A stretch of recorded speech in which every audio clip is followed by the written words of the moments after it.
Spacey Sims, and we are back with more London Detective Mysteria, and we are starting Lupin's route today. And for you guys, this will all be new, and for me, I've already recorded this part.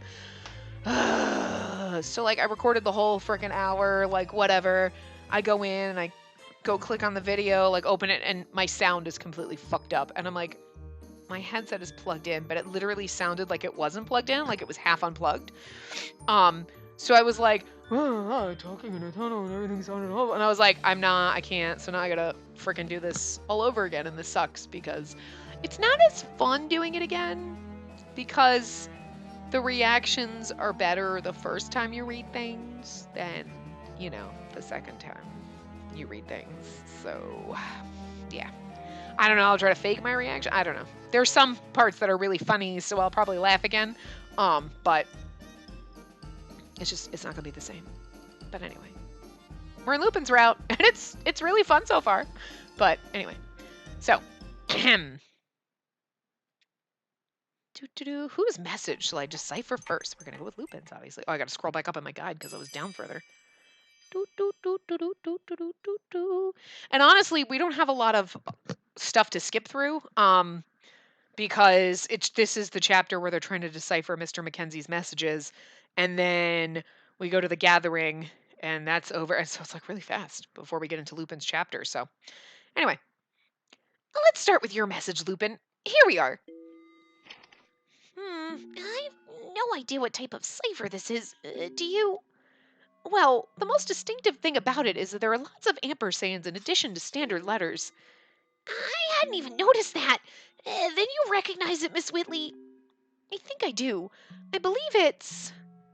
This is the cipher Marie Antoinette. The cipher used by Marie Antoinette and Count Axel von Fersen. That's what the choice is, but... The cipher used by Marie Antoinette. Oh, yes, that sounds familiar. We studied this in class, didn't we? You have such a sharp memory. I had forgotten all about it. Okay, so... We're not going to skip to next choice because that's when we get busted, so... The nice thing is I hadn't saved, so I could easily go back to my punch. Oh, right, we're supposed to let the timer expire. Okay. Tick tock, tick tock, tick tock, tick tock. Time's up! That was so not a monochrome voice, sorry. The right panel goes upwards. Huh? It won't budge. I started to wonder if I might have misremembered. Should I try again? Nope. Let the timer expire. Otherwise, we get points with a Keiichi. This is to get our points down with a Keiichi. Dash it! This isn't working. I'll have to start from the beginning. We haven't the time, Miss Whitley. Whatever it is you're doing can wait. I'm sorry. I'll be right there. Forgive me, Keiichi. Oh. The guilt came to me in a small wave before it was gone by the rush of our next destination. We traveled after hailing a cab. Okay, blah, blah, blah. Blips. Blah, blah, blah. Yada, yada, yada. And then we find a slip of paper in our pocket. Wait for it. Wait for it. Wait for it. We're gonna be waiting a while. Anyway. It's in the cipher used by Marie Antoinette. It must be from Lupin. This is the Fawn's piece of paper in her pocket. This is a bit of a challenge, but I think I can do it. And to your smile, I offer my thanks and my love. Sweet. I don't know if I should think him daring or oblivious. I peeked towards Lupin, who looked as though all of his energy had left him upon discovering Mr. Mackenzie was in good health. Our gazes met briefly, but he looked away from me with flushed cheeks. I still like the letter, whatever his intent. Thank you, Lupin. Lupine. Lupine. He's pretending to be Italian or something. Anyway, I gently closed my fingers around the message. Boop, boop, boop. Okay. We're not going to skip to the next choice because this is where it gets glitchy and weird, so.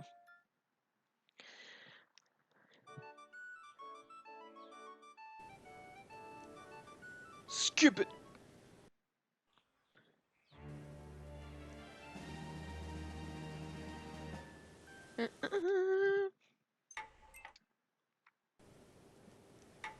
I think I'll go in, we call out to him. Yeah, because I think taking his hand probably points for him, so. I don't want to be none of your party. Oh, that's pirate. That's like, I don't know. Oh, right. Lupin getting made fun of because... oh. And I brought up that I just find it funnier to think of like Code Realized Lupin being his dad just because it's adorable. I'll fix you something fabulous. Don't worry. Could you please not have Van Helsing cook it though? Miss Whitley, let me help. We're cleaning up the dishes now. That's what we're doing. Lupin, it's no trouble. None at all. It doesn't sit well with me to leave a lady all alone. Well, aren't you considerate?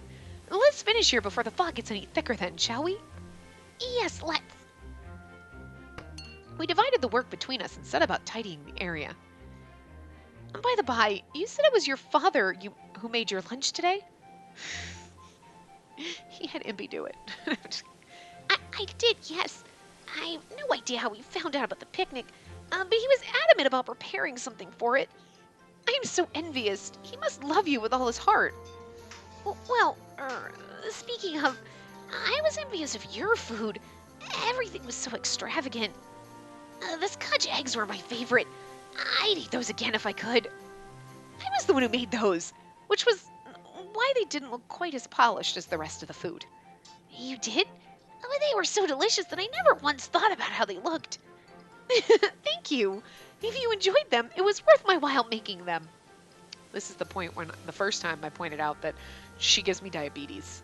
Like, because she's so adorably cute and sugary. Like, thank you. And it hurts the salty interior that I have to try to muster up that much sugar. It's really weird. Just wanted to point that out again because it's kind of funny. You don't need to thank me. I'm the one who should be thanking you. By the time we finished the last of our work, the area had become enshrouded by thick fog. Like nobody else bothered to fucking help anyway. It's so difficult to see now. And saying that, I turned around to where Lupin had been, only to find that he was no longer there. Lupin? Where are you, Lupin? Miss Whitley, where are you? I could hear his voice from far away. Frantically, I set off in the direction it was coming from. Like, what happened? Like, you were both standing right next to each other, and all of a sudden you're just, like, miles apart. Lupin, I can't see you anywhere. After walking for a short time, I could finally make out the faint silhouette of a person. It was from the same direction as Lupin's voice at that, so I presumed it to be him. Lupin? Is that you, Lupin? I hedged closer to the figure, but rather than get closer, it almost seemed to move further away. Oh, wait! Oh, we can skip this. Oh, the back alley. We always take the back alley. We never take the slope. I want to take the slope, bitch. I want to be like, taking the slope! What happens? Do we die if we take the slope? Like, why do we never take the slope? We never take the fucking slope. Maybe we take the slope in Jack's. I feel like we always take the back alley. Colonel Moran. Like, it's really weird that there's, like, no text on this at all, but... Wait a minute. Hold on. Oh, okay. Yeah, right. Okay. So we didn't miss anything. Brace myself for the incoming lecture, blah, blah, blah. Okay, anyway. Miss Whitley, ah! Lupin fell to the ground with an unpleasant smack before he reached me. And I like to... This is the point where I pointed out, and I had a good-ass laugh. I was just dying here. He's so clumsy and inept, but you know he's not. So I was like, oh my God, he's fucking brilliant. Because he's like, oh, it's one thing to be like, oh, I'm just acting shy and awkward, but he falls all the time, and he loses his ring all the time, and he is... Everyone's like, you are so inept. How do you manage? How are you not dead? And he's like, because it's all fake. He's not clumsy. He's like a fucking gazelle bounding through people's houses stealing their shit, yo. So, like, he literally is, like, running and I'm going to throw myself to the ground like I trip because that'll make my character look better. Like, how fucking masterful is this man? Like, Jesus. Oh, my God. So great. So there you go. That's your little gem. And also, it's funnier because if I want to picture Arsène Lupin from Code Realize as his dad, it's like, yeah, but he just puts on a mask and changes his outfit and uses the same fucking name when he's going around daily. But I'm not being a thief right now. I'm being my normal self. And they're like, but you're still the same person. Like, what the fuck? Like, but no one can figure it out. I guess the mask, Clark Kent phenomenon, the mask is just, it's like, same name, but totally different guy. Weird, right? Because this guy's got a mask on and the other guy doesn't. But at least this Lupin uses a fake name, like Lupine or Lupine or whatever, however we're supposed to pronounce it, and Lupin. I mean, and the glasses and the no glasses. So that's the Clark Kent phenomenon. Changes his hair up, has a different outfit, has a different first name. What the hell is his first name? I know it's Jean Lupin, but what? Or is he just going by John Lupine or Lupine or whatever, however we're supposed to pronounce? You know what I mean? Like, whatever. He's using a slightly different name. It's not much better than Arsène. It's really not. You know. But he at least has this whole persona of being this bumbling, incompetent moron who's like awkward and shy and delicate. And then he's like, ha, I'm a masterful thief. I'm going to steal your shit. Like, he's fucking good. Like, I just imagine him in my head having a conversation with Arsène Lupin from Code Realize again. And him being like, so I've got this whole persona made up and blah, blah, blah. And like Lupin being like, oh, he's outmastered me. Like, just, because seriously, the pupil just outmastered the master. Just, it's beautiful. It's beautiful. He surpassed your teachings, Dad. Anyway. Lupin, are you hurt? No, never mind me. He jumped straight back up without hesitation and pulled me close, his hands cupping both of my cheeks. I need a CG for this and we don't get one. He was terribly flustered from panic. You're not hurt, are you? Nothing happened. Not a thing, Lupin. Thank God. You're so sweet to worry about me. But I'm very well. Promise. You may remove your hands if you'd like. I cast my eyes downwards as my voice dropped to a flushed whisper. And again, this is one of those like, he's cupping her hands and then he's like, oh, I'm so awkward. He's like, I did it on purpose. Everything he does is calculated. It's great. Huh? Look at me. I should be more of a gentleman right now. Lupin waltzed back in yet another dramatic movement. He'd gone through such an impressive range of them in so short a time. It was a small wonder he seemed out of breath solely because of me. I hadn't intended to do that. And I mean the same for leaving you alone. I hadn't meant to, but because I did, you had to go through such a terrifying experience on your own. It didn't sit well with me to see him scolding himself. You needn't be so hard on yourself. He's absolutely right, and none of this would have happened if I hadn't run off. I should be the one apologizing to you. I caused you so much worry. Still, that doesn't make me any less apologetic. Regardless, this hardly seems the place to be having lengthy conversations and apologies. And let us retire to the carriage. Lupin, we shall take you to your home as well. What? But that is something that needs tending to at the academy first? Then we shall take you to the academy. Will that be all right, Pendleton? Certainly. If you insist. We all climbed into the carriage and set off for Harrington. Yeah, if he was like, no, I'll walk, it'd be like, wait, why are you second-guessing me? Pendleton's sigh was the first thing to break yet another lengthy silence. My lady, I'm going to be very frank with you. For heaven's sake, do something about your unfortunate habit of sticking your nose into danger. I'm more at fault than she is, sir. If I hadn't gone off... Nonsense! You keep speaking ill of yourself when you shouldn't. Miss Whitley... I'd overheard something I fear I must discuss, however.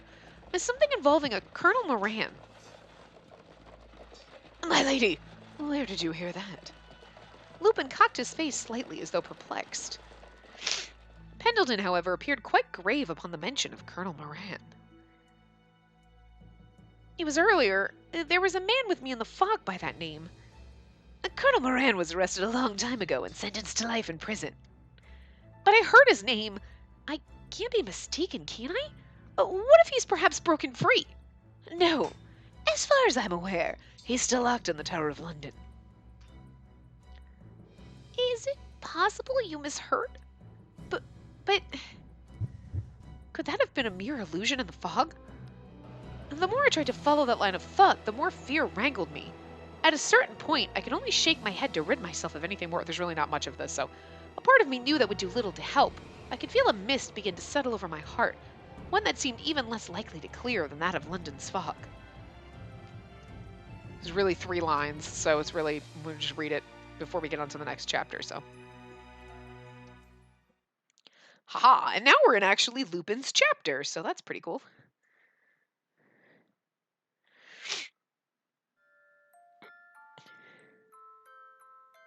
Oh. Oh, you know what? Is actually, I did not make a save 3 like I'm supposed to in this chapter. I totally forgot. So, hey, well, at least we can do it now. And the morning began as any other, at the breakfast table. I present for your pleasure, Earl Grey, my lady. An aroma of citrus gave the room a certain exquisiteness from every corner. I've had enough, Pendleton. Yet it did not feel equally exquisite. I enjoyed the tea with one ladylike sip before placing it back down on its saucer, a sigh escaping my lips. Whatever has you so blue, my lady? Rare is the day you would not request dessert. Could you be nervous? This is, after all, your first time attending an upper-class tea party. Me? Nervous? Not so! Perhaps I don't look the part, but I am the head of House Whitley, and I'll not be shaken by a simple tea party. It sounds like she's shaken by a simple tea party. If you speak the honest truth, then I'd appreciate it if you stopped glaring at the flowers so displeasingly. Think of the gardeners who went to such great pains to raise them for your table. It would break their hearts to know the fruits of their labors were being treated as the likes of insectivores.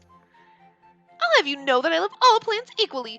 Beautiful, insectivorous, or otherwise insectivorous? Insectivorous? Whatever. Ah, too true. I never meant to doubt how accepting you were of poison. A pity that we don't have any such flowers in the mansion's garden to test your boundless compassion. I am well aware of how loving I am without your input, Pendleton. The Whitley family was in possession of a vast garden. The ground became adorned with color routinely by the gardeners, peppering white foundation with reds and blues and yellows, and whatever else more excitable than walls, giving me a new sight to appreciate outside my window every morning. That literally makes it sound like I didn't get this the first time, but that literally, like, you know, okay, there's out there tending a garden, but it literally every morning something new. So, are those flowers like in the ground, or they just go and they come and they're like decorate the walls? Like, oh, every fucking day we have to get up before this bitch and we have to like decorate this ground. Like, oh look, it's pink today. They're like just out there with like actual flowers, and then they just die, and like at night they come clear them away and put up new ones for her the next morning. I mean, think of all the bouquets that they're always cutting and bringing. Like, we're going to talk about this, like flower delivered in excess. Yeah. Yes, flowers delivered in excess. It literally sounds like they go out there and decorate her fucking garden with flowers. Like, you could just plant that shit and then they would grow there. It literally is what it sounds like. I'm like, wait, is she that excessively douchey and rich? Like, how fucking pompous are we? Flowers delivered in excess were then brought inside by the servants, and so when I exited my room for the day, I was greeted once more by color decorated with neat calculation, as their placement had always been as sensible to me as arithmetic was always correct. Arithmetic is not always correct. If you add 2 plus 2 and get 5, arithmetic is wrong. Well, you're wrong, but still. And today, I'd been awakened to a breakfast table decorated by orchids in a glass vase. It literally does sound like they decorate the outside and they're like, orchids today. Wow. You made quite an impression at Her Majesty's birthday party, so I was confident you'd be invited to more in time. But of course, my lady, I would ask that you act from beginning to end in a way befitting of the House Whitley name. I know only too well, Pendleton. You needn't remind me. But we love it when he does. All right, it's time we get going. Now hurry up and ready the carriage. As you wish, my lady, on one condition. I beg that you address those present at the party with a greater respect than that. Scold me all you want, Pendleton. You know I love it. What? Nothing. Once satisfied, we set off for another residence on the outskirts of the city. This mansion had taken roughly an hour to reach. By carriage, probably like 5 minutes, like, and by car. She should just take her car, Jesus. Kidding. But upon my arrival, I'd seen that it had a garden that was even more immaculate than mine. Within it were tables draped in blue cloth, teapots stationed at their center, and the scent of Darjeeling agreeing wonderfully with the flora. Flora? I've read your name in the papers, but they did nothing to express how spirited a lady you are. I quite agree, and her beauty stuns the senses upon sight.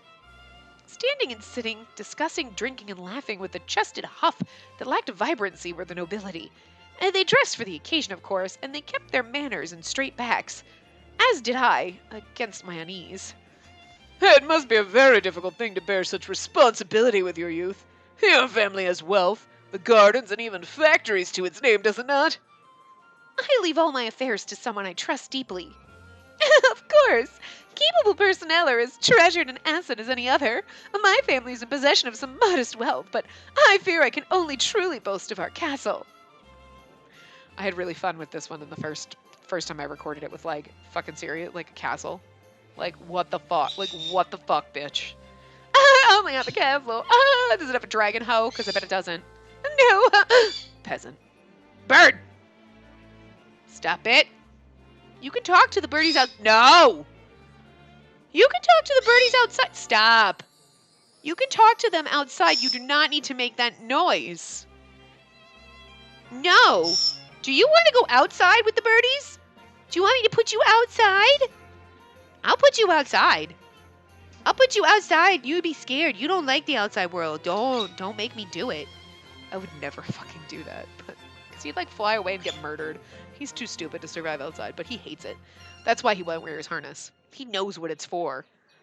It's like he knows. I'm like, if you put your harness on, we can go outside. And he's like, bitch, I'm never touching that thing. Because he hates the outside. Doesn't mean if he accidentally got out, he would fly back in. He'd fly away because he's an idiot. But, like, I'll put you outside. You can play and be happy and talk to the birdies outside without shrieking and making that god-awful noise. God, I don't know why you've started making that noise lately. I swear to God, it's like it must be your douchey teenage phase. Like, I don't get it. Anyway.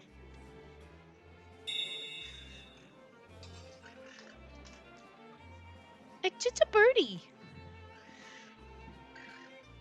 What? He's not gonna get you. He did flying around outside. Oh, did you see him? Oh, you see the birdies in the trees. Sorry, I had to close my patio because, like, the people downstairs are, like, walking around the patio, and I really just don't want them hearing me read this game. Like, it's awkward and weird, but anyway. The eyes of those within earshot twinkled. I did not yell at the bird during... I didn't reenact that. I'm sorry. That was legit just happened. A castle, you say? Mine's in possession of the Holy Grail. An illustrious piece to our name, of course, but it pales in comparison to a castle. I'm not doing his voice the exact same way I just did it, but... Illustrious indeed. Our only relic of similar variety is a short sword bequeathed by a member of the royal family. It's been passed down for generations, you know. Goodness! What on earth are they doing? Being fucking rich people. I'm serious, though. I want to be a rich people if this is what you do. I have a sword. I have a castle. I'm going to kill you both. What? Yes. The Whitley family has a portrait of Her Majesty, if I recall. I mean, okay. I know that this is supposed to be like a rare... Ooh, portrait of the queen. But it's like, you have the Holy fucking Grail. I got a picture of the queen.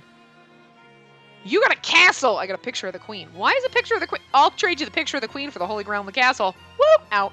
Like, my, what a rarity. It's not often one can see a portrait of Queen Victoria. I mean, I know her personally, so I could be like, can I get another portrait of you? Because I gave that one away for a castle and the Holy Grail. I mean, and a dragon. I just figured it was a legit exchange because I know you and, like, you know, just like... Oh, to get a glimpse of it with my own eyes. Forgive me, but the portrait is a fairly heirloom, and as such, I am afraid I cannot show it. Come now, there's no need to be so strict. I think that will do. Behind me, a slim gentleman carrying a handsome, aged composure entered the conversation. Again, so the aged composure means he's 25. If he was elderly, he'd be 30. So, feel bad about yourselves. But also, I still don't know, because, you know, we talked to him for 2 minutes, but I'm not really sure if we should trust him because he has sad eyes, or we should be wary because he's got a villainous chin and mustache. So, we had a nice little debate about that, like the villainous mustache. Like, if you just cover up the, that is like, oh, he's like so the emo kid, like his sad eyes and like the hair in front of his eye, like whatever. But then you look at that villainous mustache and chin, and it's like, I don't know what to think, dude. The chin is like a dagger. Anyway. This is Earl Beckford, I think. It is, because it said his name. He was the host of the party, and currently, from my perspective, my savior. I didn't know if I could have taken much more prying. It's been a pleasure to be invited here today, your lordship. You're Miss Whitley, I presume. Yes, I am. Thank you dearly for coming. Your parents did much for me in my younger years. I've always hoped to one day speak with you as their daughter. I am honored that you would say so. Well, would you care to accompany me on a bit of a stroll? My conversation with the Earl was much more genuine. We walked around the mansion, smiling, laughing in a way more true than others I'd seen. Between lighter subjects were heavier ones as well, and never once did I suspect he would twist our engagement to a contest of earnings. I do apologize for no doubt boring you after you were gracious enough to attend. Oh, you've done no such thing. The tea and food were both delicious, too. I am pleased you think so. It makes preparing them feel worth the effort. I'd like to express my gratitude for stepping in earlier also. I fucked that one up the first time I read it, too. Because I'm like, what? I'd like to express my gratitude to you for stepping in earlier also. You saved me, I must admit. Family heirlooms are priceless treasures not to be flaunted. It warmed my heart to see you understand that. If it pleases you, I should like to present you some of the tea served today. By all means, share it with those back in your mansion. You carry the aura of a family head, an impressive feat for one so young. You bring virtue to your parents' legacies, to House Whitley as a whole, and I pray in earnest that you continue to do so for years to come. Thank you very much, your lordship. We went immediately to retrieve the tea, and as Earl Beckford handed it to me, I smiled. And the party ended with me feeling much lighter than when it began. I see you're in high spirits, my lady. And did something happen? That would be a secret. That sounds dirty. I imagine someone praised you as the family head. I said that it was a secret! At any rate, Pendleton, Earl Beckford gave me some lovely tea leaves. She's like, how dare you listen? And he's like, I'm fucking everywhere. Oh, I also pointed out he's a Time Lord. A Time Lord. He's a Time Lord. He's a Time Lord. I thought he was an elfin prince, but that doesn't make him not a Time Lord, too.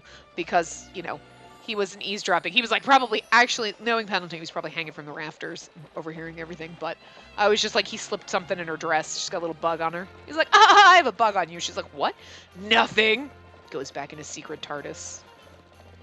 Wibbly wobbly, timey-wimey shit. That's why he knows everything. But I think it's more impressive if he was just, like, hanging from the beams in the ceiling, just wrapped around it. Just, like, listening. Just, like, hanging from the knees like a bat upside down. Like, I hear everything. Ah, Pendleton, what are you doing up there? Nothing.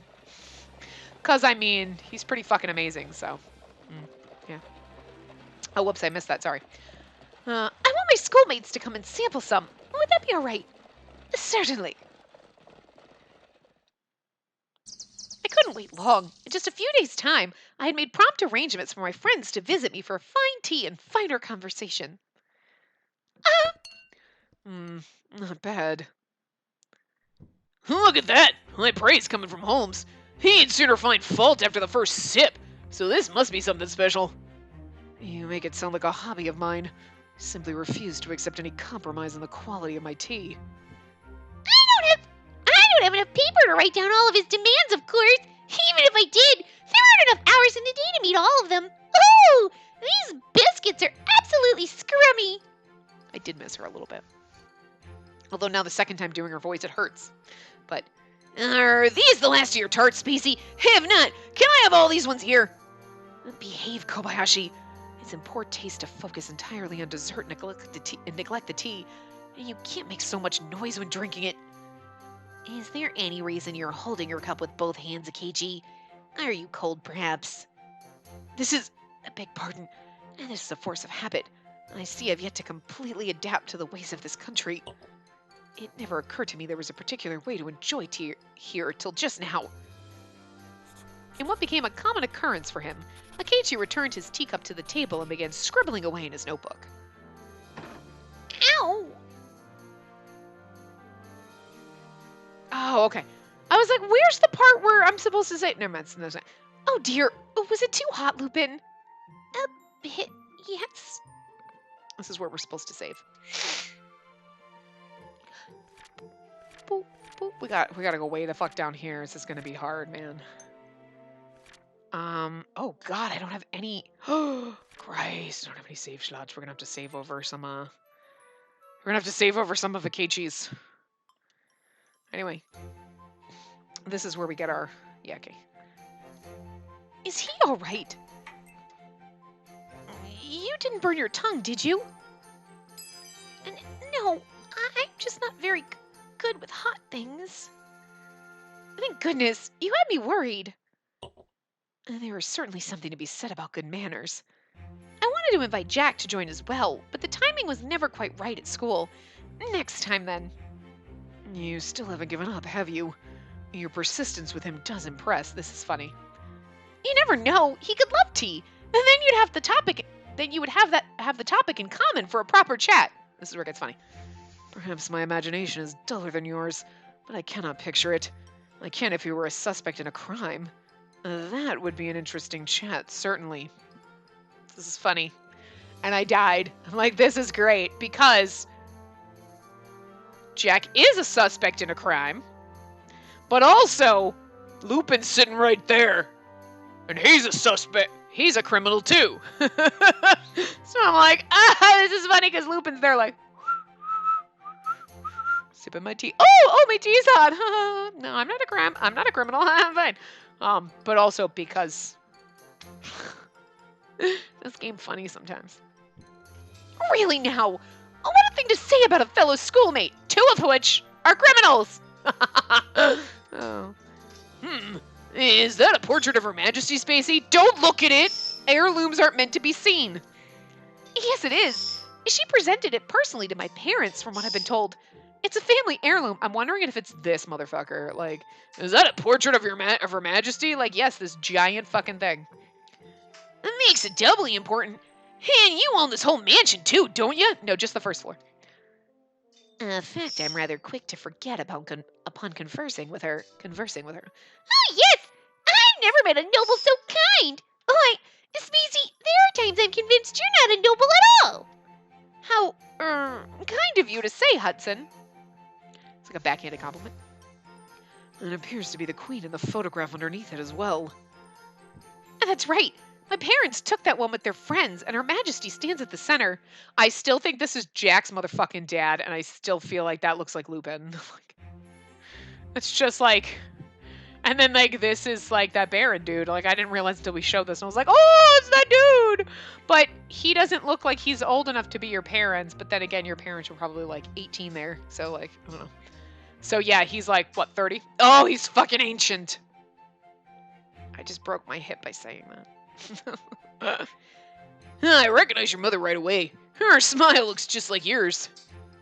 And your dad looks like Vincent Van Gogh. It's the mole under the eye. Is the gentleman next to your father? He's so tall. Everyone is tall compared to you, Kobayashi. Like, literally, he's the size of Hudson. We're tall compared to him. I believe it was taken to commemorate the founding of the Harrington Welfare and Education Foundation. I see. Were your mother and father two of its founding members? Yes, they were. This photograph in particular means a lot to me. This is the key that will one day unlock the truth behind my parents' murders. I'm sure of it. Inner monologue has to be a little darker sometimes. Miss Whitley, is there any reason you're so quiet? Shh, Holmes, just enjoy it. Oh, I hadn't meant to. It just lost in thought.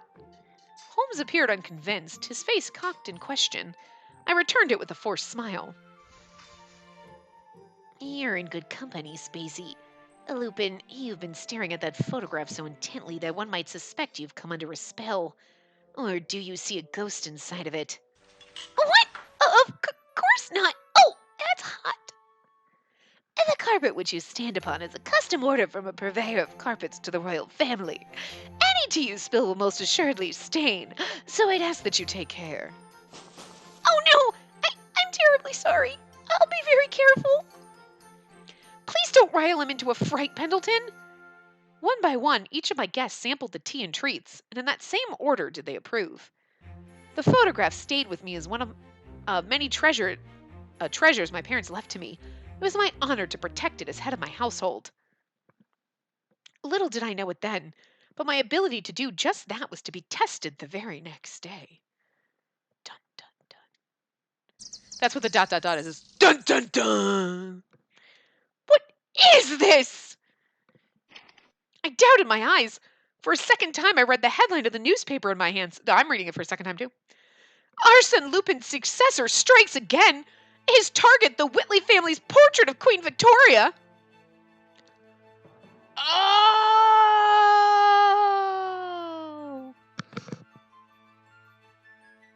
Okay. So, I haven't gotten that much further. We'll probably get further in this one because I rambled a little bit the first time I recorded this, and I haven't rambled as much. I'm going to ramble now, but this is plot related. The Whitley family's portrait of Queen Victoria, blah, blah, blah. They go through, well, you're going to see, and they're like, okay, the blah, blah, blah, the portrait, the family heirloom. I'm going to fucking guarantee you he's not going to steal the fucking painting, the giant portrait, because I'm literally thinking to myself when I point out, like, is this the giant portrait of her? And I was thinking even later, I'm like, even if it's a mini portrait, the fuck is he escaping with a giant painting? He's stealing that fucking picture. That's what he's after. Oh, snap, motherfuckers. It's not, he's saying that. He's not after that because, and I just realized it too when we were just reading it, because like I was reading it, blah, blah, blah, like the story, and then we got to this and it was like, what? Lupin? You love us and you're going to break in and steal our shit? That's so rude. Oh my God, why would you do that? Like, I don't get it because he steals things that are already stolen or fake or whatever, right? Like, isn't he like, because that's one of the first things she does is like, he's just stealing for goodness sake. You know, he's like Robin Hood, right? So why would he steal from us? That's our painting. It's the fucking picture. It's the picture of our parents with the queen. That's what he's after. Because it just dawned on me now, Lupin was staring at that. When I was reading that, I was like, wait, he's staring at that picture, but he's going to say, oh, and I was like, huh. I bet anything he's going to steal that picture, not the painting. Because that's why he was staring intently at it. There's something in it that he wants. He'll probably give it back. But I'm thinking that he's like, wait, I need this photograph for a reason because he's trying to track down something. Like, it's some other thing, and he's not just stealing it to be a dick or because it's pretty or whatever. Oh, snap! Girl, oh! It's still, though. Okay, so now I feel better about this. I was like, because literally I was like, Lupin, why would you do this to me? Like, I don't understand. Are you going to tell me it's like a fraud or it was stolen and like my parents are assholes? Like, I mean, you can slander my parents because I don't know them, like whatever, but you don't slander Pendleton. Don't ever say that Pendleton did anything wrong. I'll kill you. Like, I'll cut a bitch. You know what I mean? Like, I couldn't figure out. I'm like, wait, why would he do this? I know it's for the drama in like the game and stuff, but now it makes more sense. So I bet it's the picture, and I bet there's something or someone, where there's someone in the picture that he, maybe his dad is one of the people, maybe his dad is one of the people in the picture. You know what I mean? Because we know, I thought in the very beginning, in the common route, right, we go down and, I don't know if, hold on, I gotta sneeze. Sneeze in my throat. Oh my God, I got like so much pollen in my throat or something. But like, remember when in the very beginning, and this is a long time ago because we haven't like read through, but Pendleton researches a couple of the other people in the picture and they're dead. And I was like, well, because it looked like, oh shit.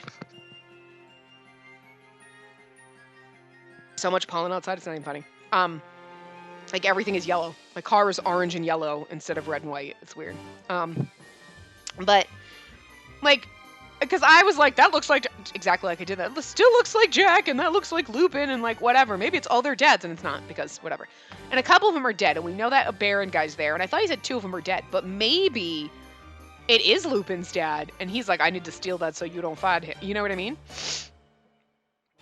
Because we have that photo and we're trying to track down those people. Or he sees someone in that photo and is like, and so he's stealing it for some reason, either to protect himself, gotta take it so you don't know what's my daddy, or I'm taking it because I'm after this person and this is my only lead type of a thing. I think he's stealing it for noble reasons, which fits in with him. And not just, I'm stealing a pretty portrait of the queen. It's like he's got an ulterior kind of motive. Well, he obviously always has an ulterior motive, but it's not like, hey, you stole this and I'm stealing from you now. You know what I mean? So, yeah, interesting. Intriguing. I'm curious to see now. Anyway, I shall awaken the noble form of Her Majesty from her restful sleep within the Whitley family residence. Is this some sort of joke? Oh, what has you in such a panic, my lady? Look here, one of the gardeners has brought these delightful roses for us. Oh, why not admire their fragrance? It may help to soothe you. Alicia was the first to hear my panic, coming straight to me in a supportive manner. You know, I did wonder what smelled so Oh, lost my place. This is very serious. Look at this headline. Is that today's paper? Oh, good heavens. This is serious. Oh, we need to place the portrait somewhere secure right this instant. Take a deep breath, Alicia. Forgive me, my lady. I shan't have allowed fear to get the better of me. I think it's funny that Alicia's apologizing. Oh, I'm sorry. We're like, ah! And then Alicia's like, oh, this is terrible. And we're like, calm down, girl. Jesus, simmer down. Like, simmer down, Stickly. Jesus. And like, we were the ones literally like with a fire up our ass. And now we're like, we're telling her to calm down. Calm down, Alicia! Ah! Like, sorry. But seriously, like, what the hell?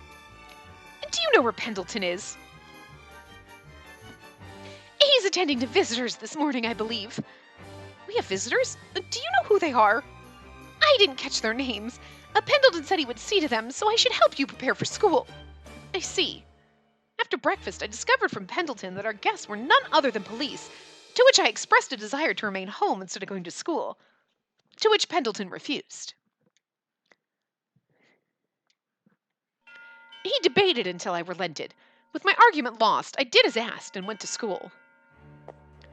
It's all very well to say I shouldn't forget my studies, but I'm also the head of this family, and a detective. If I can't forget my studies, then I certainly hope he hasn't forgotten that. Good morning, class. Before we begin, I'd like to announce that Mr. Holmes and Mr. Watson will be absent today to assist their fathers with The case. Is it my case? I hope it's my case. Which brings me to a thought. Trouble seems to have found its way to your doorstep, Miss Whitley. I don't believe it's any trouble at all, sir. Oh? Lupin claimed he would steal my family's prized portrait. A challenge to me as a detective. A challenge that I fully intend to answer. And no matter what tricks he has up his sleeve, I'll come out the victor. All right, then. Just please, take care not to overexert yourself. Now let's begin our lessons. If each of you would open your textbooks. Lessons began and ended without incident. Miss Whitley? This is... We're gonna get into some funny territory, so I'm warning. Spoiler alert, it's funny. Yes? Is something on your mind? Are you so determined to catch Lupin? Oh, very much so. But didn't you have that awful ordeal with him before? Just kindling for the fire. He may as well have asked me to catch him. That scoundrel played me like a fiddle from start to finish. Urgh! What humiliation! Perhaps it isn't my place to speak, but I don't know if you should be doing something so, dangerous. He does have a point. You're a dear to worry, Lupin. Truly. Then... Please don't misunderstand. It's kind of you, but I still want to do this. That portrait is a treasure to me and my family. As the head of House Whitley, I am to see to its protection. Miss Whitley, what if you were abducted again? We don't worry ourselves sick. An idea then dawned on me. I know! Why not accompany me? It's still funny. Pardon? Yeah, pardon? Girl, you inviting the thief directly in your house. I returned to the mansion with Lupin, and when we arrived, the place felt full to bursting with both servants and men of Scotland Yard. Their feverish energy somehow made it feel more crowded than the number of people, as if their very panic took on bodies of their own. Hold.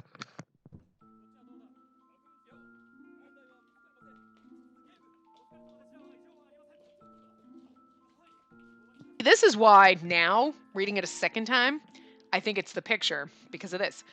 I've done as you ask and moved the portrait. All paintings in the mansion have been draped with black curtains as well, my lady. So I moved the painting, and I covered everything else with black curtains, so he doesn't know which portrait, and he would have to go through, instead of just busting in and beeline and knowing what it looks like. He has to uncover them all. Don't you think he'd have staked it out? But also, you know. But he could have been like, I moved it. I put it in the hall, and then I put that one there, and then I moved paintings all around the house, so you never know where it is, right? But this is what I put curtains on everything, so it'll take him longer to find the picture that's sitting on the... Ah! Oh, I love it. It's masterful. And I wouldn't have caught that if I hadn't read it a second time, because I didn't, you don't know when you're staring at the portrait and blah, blah, blah, that it's, even though it's the stolen treasure, it never dawned on me that we keep talking about it. I thought something was going to get stolen from that house while we were at the tea party, and then we're here, and then all of a sudden it happens, and it's like, oh. So, like, even though she keeps talking about it, where it's, like, clearly foreshadowing that this damn thing's going to get stolen. But again, they're talking about the painting, and it's like, it's not the painting. It's going to be that picture, I guarantee. I never got that far, so. Thank you, Pendleton. And this way, only a small number of people will know its exact location. And there are rather a lot of curious onlookers outside. We can't risk any of them coming inside lest one of them be Lupin in disguise. Which is, again, why this is fucking hilarious. She's like, I'll get him. Why don't you come with me? And he's like, what? And he's like, okay, that was my whole plan all along. Oh, you invited him into your fucking house. Oh, God. Oh, God, it gets fun. It keeps getting it gets funnier. It keeps getting funnier. It's the best. This is the best. Oh, my God. Could you have them escorted away from the premises? Right away, my lady. And do you have any preference regarding the roses received this morning? We received so many, didn't we? I shall leave it to you. Of course. And yes, there were so many of them. In fact, the gardener had to bring them inside personally. And this, I'm like, this sounds shady. I haven't quite figured this part out because we haven't quite, but it's like,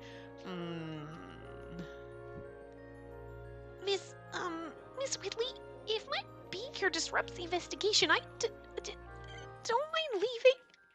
You can't, Lupin. Were you eagerly interested in him? No, not in the least. I was more concerned for your safety, really. It wasn't about Lupin. Pendleton is like, oh, fuck. Is he truly a detective? He's, what is the word? A passive compared to you. Not only is he detective, but he's been given one of Her Majesty's rings. We're in good hands, Pendleton. I hope so, at any rate. I've never seen him solve a case. No, but he creates plenty of them. Miss Whitley, with every painting in the house covered, how are we meant to protect the one Lupin is after? Don't you fucking worry about that, motherfucker. Oh, why can't I scroll my guide up? It's not scrolling. I mean, legitimately trying to do it with my... Why is this scrolling? Why is this not scrolling? God damn it. Oh, my fucking thing is frozen. Whatever. We don't need it yet, but... Would you be willing to disclose its location to myself and Riot? No, just me. That's awful, Inspector. I'm trustworthy enough. It isn't that I distrust Scotland Yard. But I must consider that Lupin may be one of your men in disguise.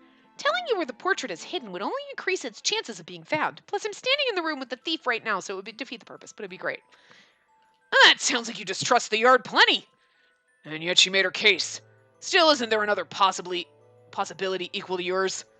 The gentleman thief could be amongst your staff. You have quite a few maids in your employ. Masquerading as one would be simple. You needn't concern yourself with that. Lupin is standing right next to me. No. And the maids have been sternly told to return to their quarters once they finish decorating with the excess roses. and they're not to step outside under any circumstances. Should they choose to venture about, I'll presume them Lupin and arrest them, and no one wants that. I'm sure, but he can be impersonating someone close to you, so possible that it could even be you! This is the funniest fucking thing in my life. Like, there we go. Okay. Ryan's just, hold on. Hold on. Hold on. God damn it. I need a tissue. My nose is running. Because I was, like, trying not to sneeze when I'm sneezing. Hold on.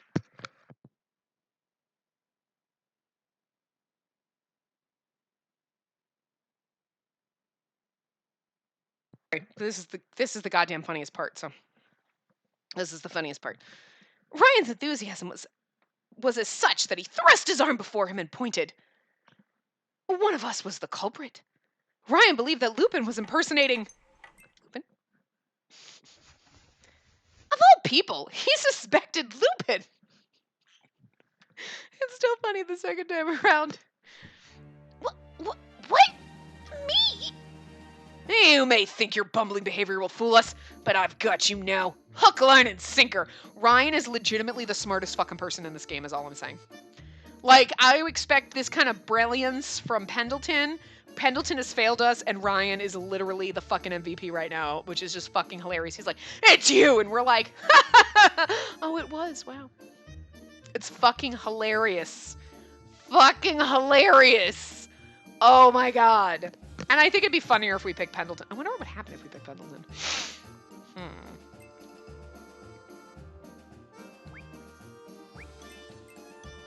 Quick save. I want to see what happens.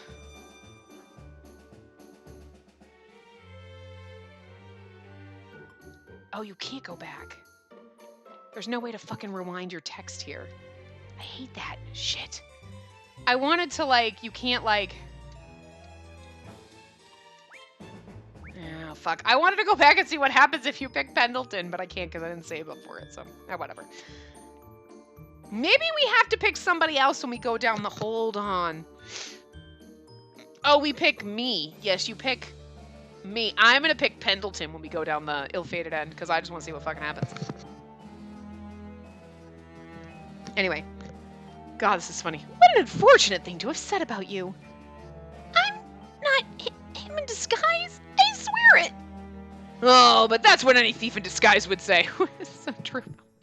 Having cornered his target, Ryan's enthusiasm grew by twice his usual vigor, whilst Lupin's apprehension also became twice greater. How can I prove to him that Lupin isn't who he claims to be? It's okay, I lied, it gets funnier. I have just the thing. He'll just have to bear with me. What is... Miss Whitley! Pardon me, Lupin, but grit your teeth for a bit. It's to prove your innocence. Why? What are you... I pinched and tugged at his cheeks till we saw all his teeth on display. Miss Whitley,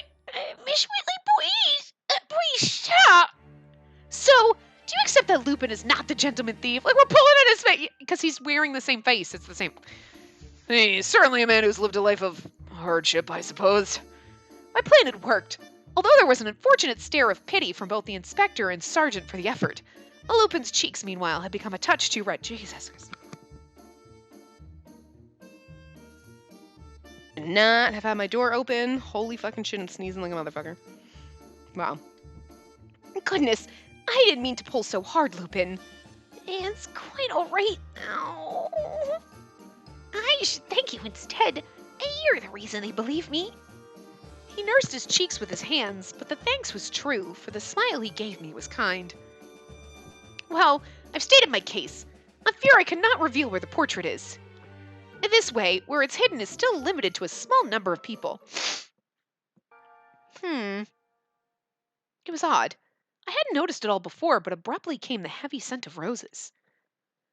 It isn't possible for the maids to have sprayed perfume in here, so how is this fragrance so overpowering? Wait, come to think of it! I politely excused myself before turning into the hallway. The roses were so strong in just the next area over, so why was the scent so different here? As I deliberated, I thought back to what Alicia said only earlier in the day. Could it have been the gardener? I must look into this, certainly. Girl, I should not be leaving right now. Leaving the task of guarding the portrait to Pendleton, I boarded a carriage and left the mansion post-haste. Sorry, I clicked before I finished reading. The men had been left alone without a certain lovely young lady to encourage intimate discussion, and the mansion, outside of bustling from the yard's men seeking particular stations, was silent. It was Lupin who eventually broke this silence. You'll have to excuse me, Pendleton. I appear to have dropped something, somewhere in the mansion. And that wouldn't happen to be your ring, would it? The butler had long been aware of Lupin's regrettable habit from stories Lady Whitley shared. I wish I could say I've seen it, but I haven't a clue where it might be. There's no need to fret, however. I expect someone will find it and return it in short order. Maybe so, but I should search for it. I won't be able to think of anything else till I find it. Without any goodbyes, Lupin retired from the room, flustered and agitated. What piqued Pendleton's interest then, he didn't know, but one's interest need only be mildly so to prompt an investigation. It did not take long before Pendleton followed. He passed several police officers and into the hall before being alerted by a cry. Gah! Who was that? It was in the direction of the basement. He descended the staircase at a telling urgency. This cry was not the only thing that had the hairs at the back of his neck stand on end. He was certain that several officers had been guarding this very nook of the mansion, and yet he was alone. Had no one else heard what he heard? A guard was posted at the top of the staircase. Absolutely there was, and there's no reason for this door to have been opened. But the fact remained, it was open upon his arrival. This wasn't the work of the servants who, for one, would wisely leave it closed. For two, they were elsewhere as instructed. I can't fathom how anyone was able to trespass into this part of the mansion. Pendleton removed his pistol hidden within his coat, pointing it inside the room at the bottom of the staircase before edging closer. The room was dim and furnished plainly. Here he found the source of that first alerted him. An officer was lying on the floor, bound by rope with a tuft of cloth forced into his mouth to prevent him from any more screams. Are you all right? No one else was present. No fellow-bound officers nor would-be villains responsible. Upon resetting the pistol into his jacket, Pendleton kneeled next to the man to untie him. Who forced you down here? The door closed behind him. From the bottom of its frame came the eerie, familiar sound of air being released from a balloon. Curse it! Oh, we're still... And this is sleeping gas! It was leaking through the crack and spreading so rapidly that it wasn't long before the officer, with no means to defend himself, had fallen asleep. Pendleton covered his mouth, but there was little that could be done when trapped in a room. He could feel his consciousness leaving him. I can't do this forever. I must get to the door. Body swaying but still able, the butler reached for the handle and touched it. We're getting to the point where I ended, and we're probably ending the same spot, so... A mild pain seized his entire body instantly, and he fell to his knees. The man's even run electricity through the iron of our doors. What intricate mischief our thief plays. I mustn't lose consciousness yet, and not over so small a shock. Pendleton persisted. Through electrical current, he persisted. Through a muddled mind, he persisted. Through persistence did he manage to turn the handle. I need to find Lady. And that was all. Upon turning the handle, he at last slept at the open doorway. Sweet dreams, dear. Lupin watched for only a moment before turning away. That's exactly where I ended it the last time, too, so perfect. I thought we'd actually get a little bit further, but we did. But I'm going to end this here, so I will be as surprised as you in the next part. So anyway, yeah, plus now all of a sudden, like, I'm dying, like, shit, like, all the pollen's up my nose, but, like, anyway. But yeah, so we'll do more tomorrow. So I will see you guys next time. Well, for you, it's the day after. Like, for me, I might record more tomorrow, but for you, you'll see it the day after tomorrow. Anyway, see you guys next time. Remember to give the video a big thumbs up and subscribe to see more.